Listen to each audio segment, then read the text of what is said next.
massive over 100 card PSA submission today.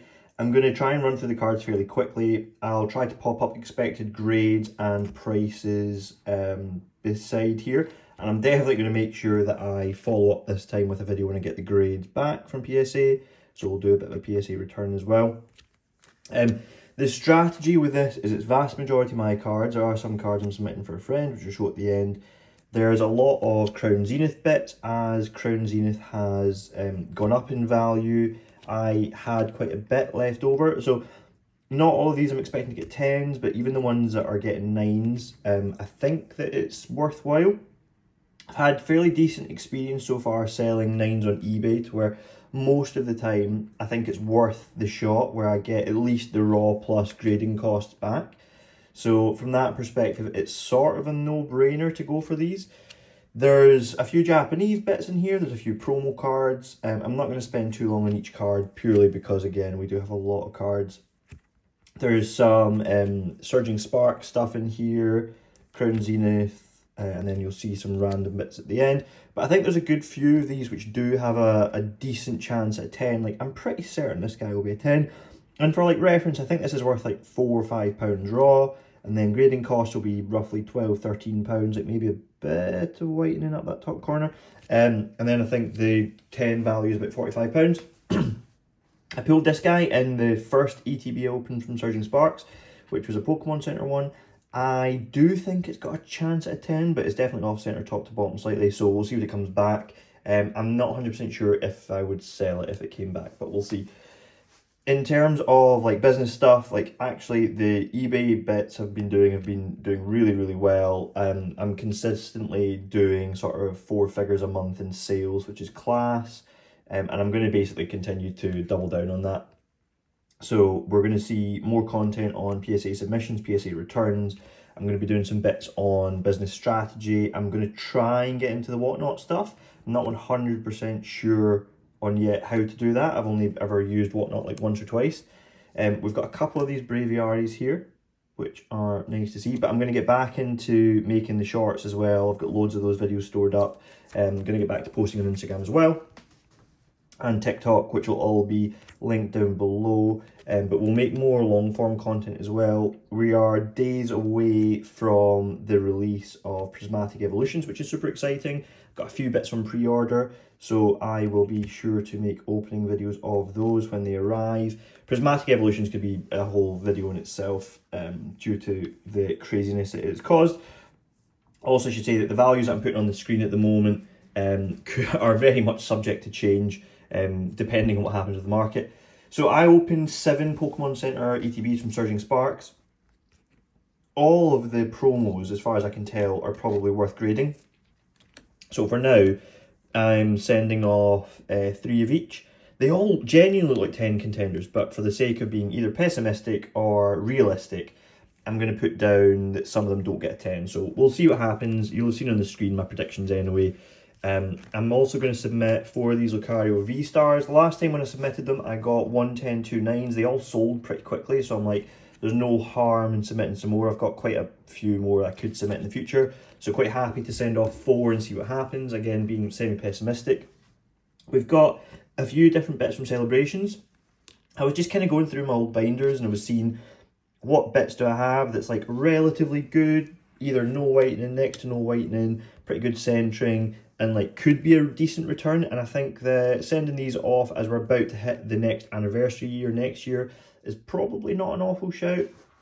Again, these aren't like massive high ticket items, but the total submission value, if I get back the expected grades, is not far off £4 grand. So like not bad at all when you consider the fact that we've got quite a lot of lower end cards. I'm really hoping that the Mew in particular comes back at 10 because it's one of the more valuable ones in 10. It also, I think, is actually probably one of the best contenders out of the Celebrations bits that I've got.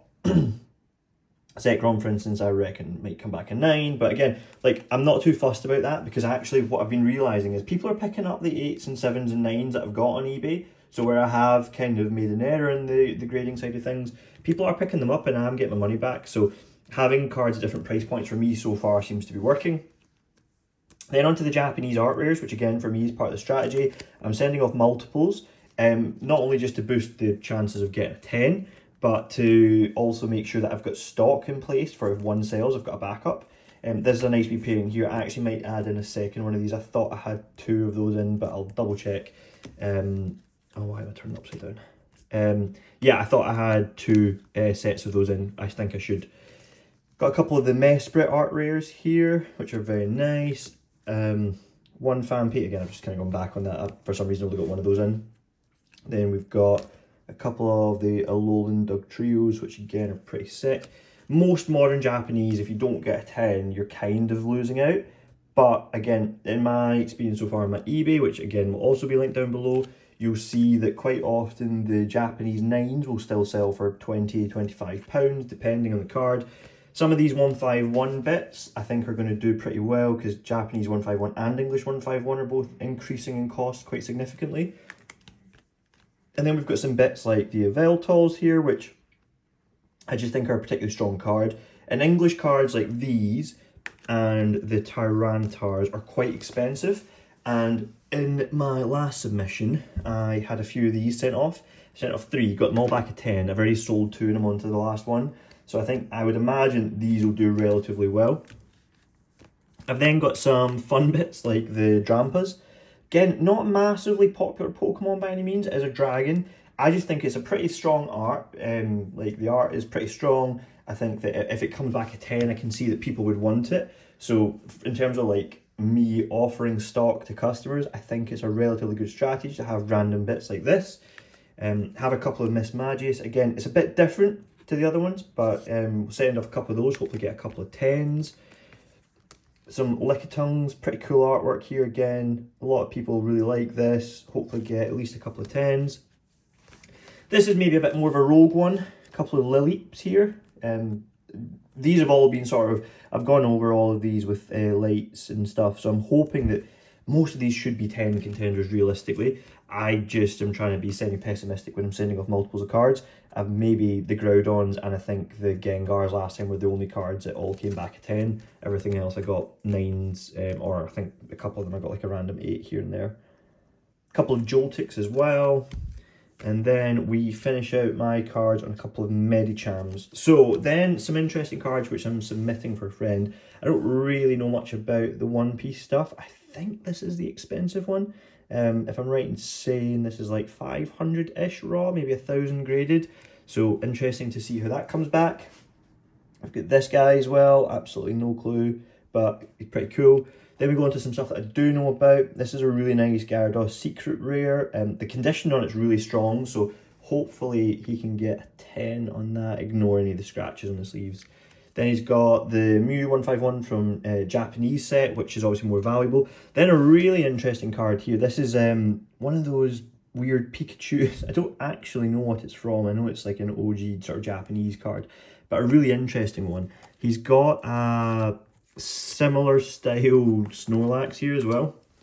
So a couple of really interesting cards that I'm submitting for him. Hopefully he gets really good grades back. I think we've been fairly pessimistic with the grade expectations. There is like minor whitening here and there. Like they're definitely not perfect condition, but it would be nice to get anything back. I mean, you'd take 8s in those or anything like that.